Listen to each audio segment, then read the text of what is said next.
Hi అందరికీ, hi అండి.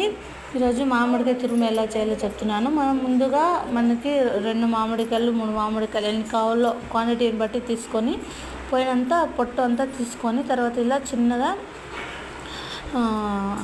ఇది చేసుకోవాలి, తురుముకోవాలన్నమాట. తురిమే దాంతో నీట్గా తురిమి పెట్టుకోవాలి. నేను ఇలా చూపిస్తున్నాను చూడండి. ఇలా నీట్గా తురుముకున్నామంటే బాగా వచ్చేస్తుంది.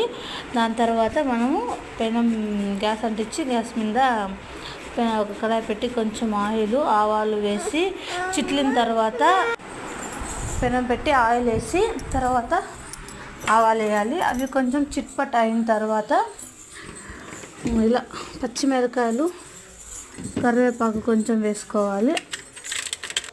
కొంచెం ఉద్దిబ్యాలు చిన్న గింజలు కూడా కొన్ని వేసుకోవచ్చు, టేస్ట్ బాగుంటుంది.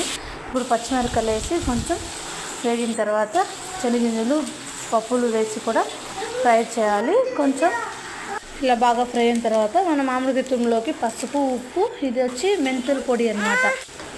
ఇప్పుడు మామిడికాయ తురుముని అందులోకి యాడ్ చేయాలి. మొత్తం యాడ్ చేసి బాగా కలుపుకోవాలి. అంతే అండి, మామిడికాయ తురుము అనేది రెడీ అయిపోతుంది. లాస్ట్లో కొంచెం కొత్తిమీర వేసి కలుపుకోవాలి. అంతే, చాలా అంటే చాలా బాగుంటుంది. ఇప్పుడు మనం రైస్లోకి దీన్ని వేసి కలుపుకుంటామంటే మామిడికాయ రైస్ రెడీ అన్నమాట.